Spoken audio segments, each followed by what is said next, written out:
Ishte një pasdite si gjithë të tjerat, por për djalin e vogël ajo ditë kishte qenë e gjatë, e rëndë dhe e ftohtë, edhe pse dielli ndriçonte jashtë.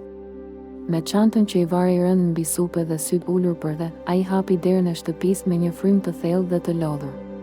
E ëma, që po përgatiste bukën e darkës, e ndjeu menjëherë se diçka nuk shkonte. Nënat e ndjejnë dhimbjen e fëmijëve pa u thënë asgjë, sikur zëri i shpirtit të tyre flet për te fjalëve. Ajo lau duart, i lau shpejt edhe syt që nuk donin të shfaqnin shqetësim, dhe ju afrua të birit. Pa e pyetur shumë, e përqafoi. Ishte një përqafim që nuk kërkonte shpjegime. I biri, më në fund, e nxori nga vetja me një zë të thyer. Më përqeshën në shkollë, më than fjalë të këqija qeshën me veshjen time, me emrin tim më ndjen si të huaj. Nëna nuk foli menjëherë. E mbajti pranë vetes për një kohë të gjatë, sa ta qetësonte frymëmarrjen e djalit.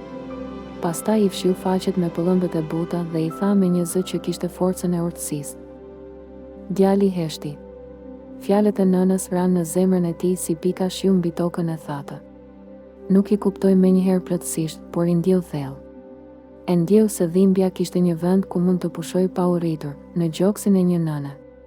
Allahu të do më shumë se ata që qeshin me ty në këtë jetë, nuk na do gjithkush, por mjafton të na doj ai.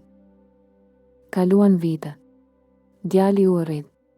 U përball me sprova të tjera, me refuzime, me padrejtësi, me njerëz që nuk e kuptuan dhe nuk e pranuan. Nuk ka rëndësi kush të përqesh, kush të harron, kush të lëndon. Nëse Allahu të do, ti nuk je kur vetëm.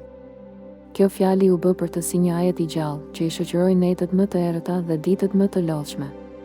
Ai mësoi sabër, durimin e vërtet, jo si heshtje përpara dhimbjes, por si besim i palkundur në mëshirën dhe drejtësinë e Zotit. Mësimi i nënës nuk u shlye kurrë. Fjalët e saj ishin si dritë nga qielli, nuk ishin shkruar në libra, por në shpirt. Ato fjalë shëruan pa ilaç, ngushëlluan pa shurmë, forcuan pa britëm.